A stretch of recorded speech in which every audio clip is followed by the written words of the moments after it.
Kawal, ya, jangan bosan-bosan, ya. Pada akhirnya para 7 terpidana ini akan mendapatkan keadilan, ya. 8 tahun lebih, ya, masuki tahun ke-9 sebentar lagi. Tentu bukan persoalan yang mudah, tapi bagi mereka cukup sabar. Mereka menjalaninya di lapas, ya.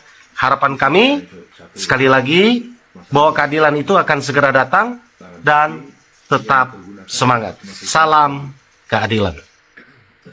Di tingkat PK.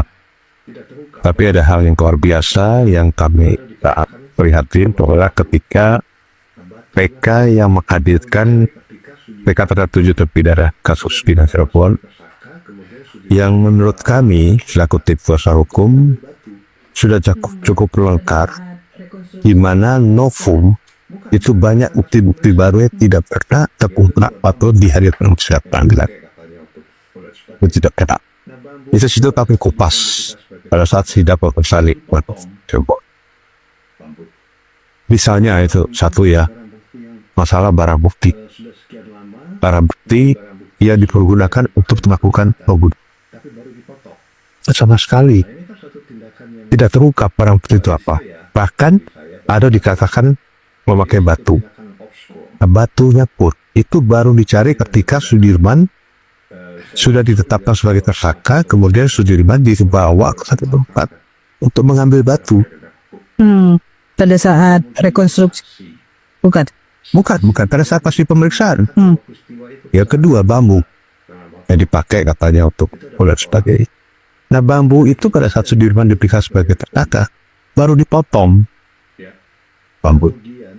Jadi bambu itu bukan barang bukti yang sudah sekian lama menjadi barang bukti sesungguhnya yang dipakai untuk kejahatan, tapi baru dipotong. Nah, ini kan suatu tindakan yang bagi kami itu ini satu tindakan obskur. Jadi tindakan sen obskur juga semacam satu tindakan yang mau dikategorikan malakah dalam penegakan hukum.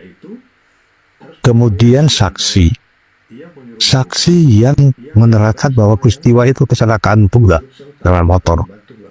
Itu ada 4 orang. Nah, itu pun tidak diperhatikan sebagai poin. Ya. Kemudian masalah kekhilafan hakim. Kekhilafan hakim. Dalam hukum itu seseorang, apalagi beberapa orang dituduh melakukan satu tindak pidana kejahatan, pembunuhan khususnya, itu harus ada dari siapa? Dari ke otak tersangka. Terus pelakunya siapa? Pelakunya siapa? Membantu melakukan. Itu harus ada. Sehingga hukumannya itu harus bervariasi antara yang menyuruh melakukan, yang melakukan, sama yang turut serta atau membantu melakukan. Itu harus berbeda-beda. Tapi ini vonis terhadap para 7 tersangka waktu itu, vonisnya pidana seumur hidup semua dari 7 orang ini. Jadi dipukul rata sedemikian rupa. Ini satu praktek juga dalam bidang penegakan hukum. Dan ini sangat menjadi satu tanda bukti kecelakaan hukum yang luar biasa di Indonesia. kecelakaan hukum.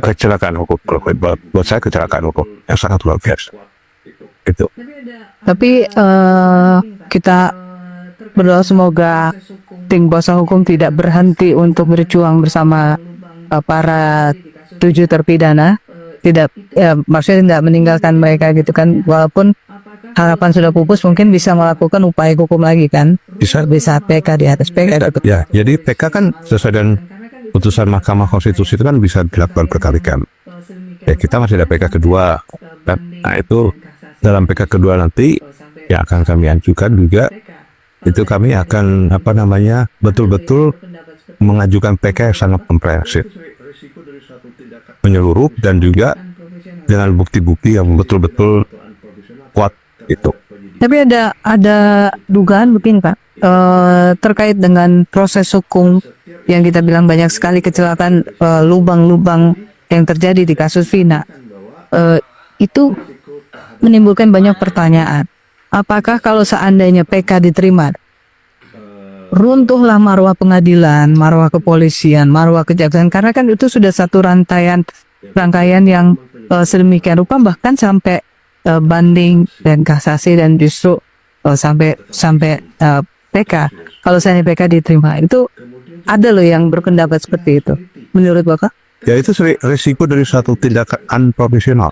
Unprofesional ya? Ya, resiko tindakan suatu unprofesional terhadap penyidikan, penuntutan, dan peradilan. Itu ada resikonya. Dan setiap institusi itu mempunyai rentan dengan resiko itu. Jadi, tidak bisa dinafikan bahwa resiko terhadap unprofesional ini didasari oleh pertama, pemahaman penyidik tentang suatu kasus.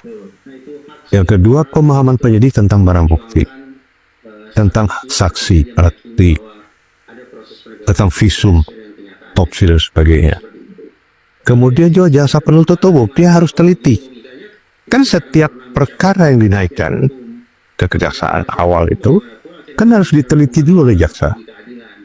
Mana ya patut atau tidak patut, mana yang lengkap atau... Kemarin ramai sekali Mas, ada dari MA katanya mengabarkan bahwa tidak ada lagi PK kedua untuk kasus yang sama, Mas.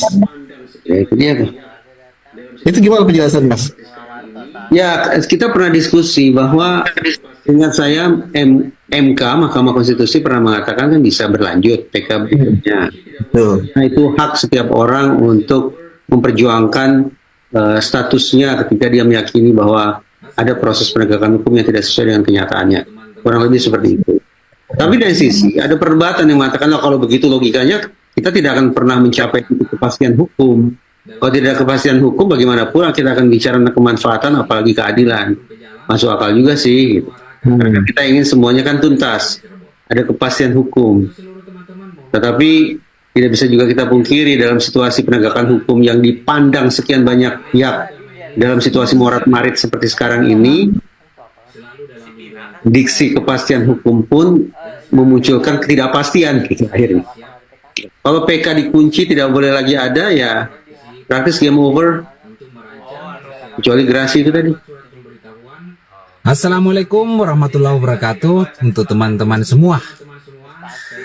Saya lagi siap-siap OTW ke Jakarta dalam rangka mengurus persiapan aksi damai turun ke jalan menyuarakan matinya keadilan di kasus Vina Cirebon. Untuk seluruh teman-teman mohon doa, mohon dukungannya. Mudah-mudahan damai ini aksi damai ini bisa berjalan dengan lancar, selalu dalam lindungan Tuhan Yang Maha Esa.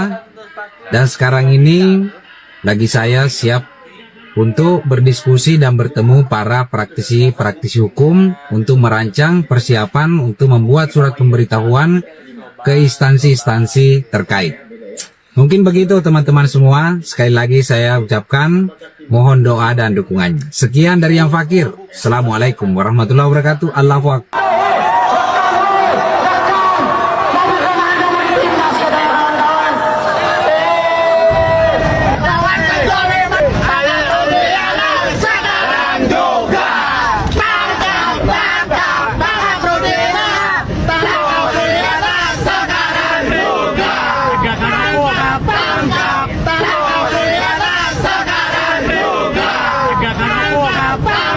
Jadi gini, putusan MA itu hanya sebatas kami hormati, tapi kami tidak terima. Paham ya, beda ya. Sebagai putusan itu kita hormati, tapi apakah tim hukum menerima? Ya enggak. Ya, tapi tetap kita harus hormati, dan langkah apa yang kita akan ambil itu nanti kita akan tentukan setelah kita dapat salinan putusan secara lengkap. Jadi kita pengen tahu Hakim Mahkamah Agung itu memutuskan pertimbangannya apa. Ya, jadi mungkin kan kalau teman-teman semua dan keluarga melihat tuh kayaknya semua fakta udah dibeber di pengadilan betul ya. Dari yang belum diketahui tahun 2016 sampai yang sudah diketahui, betul? Nah, makanya kita baca dulu nanti putusan lah. Ya, jadi teman-teman ya, pemuda saudara tetap semangat Kalian orang-orang muda ini